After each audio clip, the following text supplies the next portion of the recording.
teaching is one thing, being a principal is one thing, but working one-on-one with a woman of color and knowing I'm making a difference in her life, that's where it's at. I mean, I've taught for years, I love it, but I know I can lock arms with this one woman, and I can do that with other women. And that's the passion that I have for this organization, this African American women who are the professionals. We have something to offer the new group of women that are coming into Dubuque, and that's where I'm at right now. I know that's a long answer to your question, but that's the passion. That's one of the passions that I have in my life right now. What was the happiest or saddest memory you have? Well, when my parents died, it was pretty sad. But as I interact with women that are coming into Dubuque, coming from abusive situations, coming for new hope, that's something that it makes me happy. My friend is Sylvia, that's her first name, and I just enjoy the time, and she and I can just go out and have lunch together, do whatever together.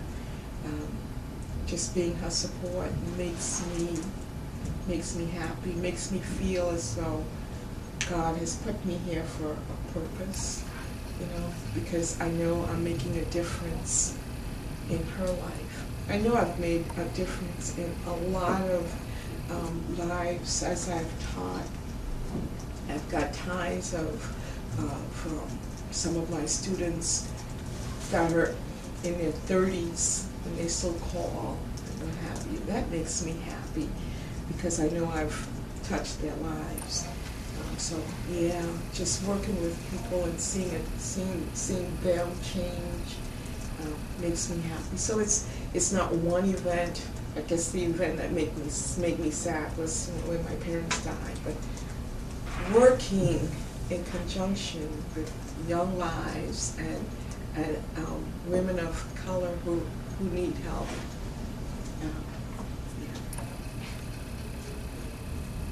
If you could change your experience in the community, what would it be?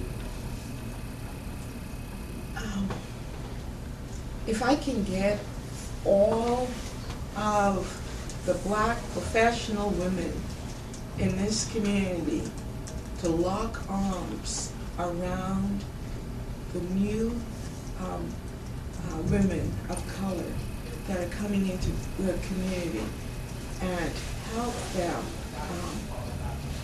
that would be absolutely fantastic. In 20 years, when people talk about Ms. Bees, what is the one thing you want people to remember you about it? Probably that I wanted to make a difference in people's lives, in the students' lives that I taught. And as I said, some of my students that I've had for a number of years ago, I want them to say that Ms. Bees wasn't in it for the money. Ms. Bees was in it to make a difference in my life. Making a difference in someone's life is just, that's what I want people to say. She made a difference in my life. What advice would you give to African American people in this community? Study, study, study. Stay out of drama. We don't need to puff our chests. We don't need to think we're better than anyone else. We don't need to show people we're, on the outside, I'm bigger and I'm better, and, I can show them by having that education. I can't stress this enough. Remember earlier I said about Obama? He had to fight. He's top of his class. He's a lawyer. But he still had to prove himself, right? But he had the credentials. No one could go back and say, but look at you. You only had to study, study, study. That's your number one goal right now. Stay out of drama and get those grades. There are people out there that can help. I know sometimes in your science class or whatever class, people don't like math. I don't know why. I love it. It's such a wonderful subject, right? Most people don't like. But if you're having problems, find someone to help you. Don't just sit back and say, I can't do it. There are people out there that will help. Don't give up. Education is the key. It unlocks every door. Study.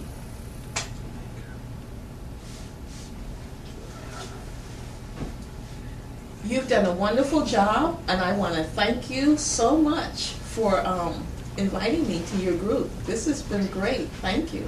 Thank you.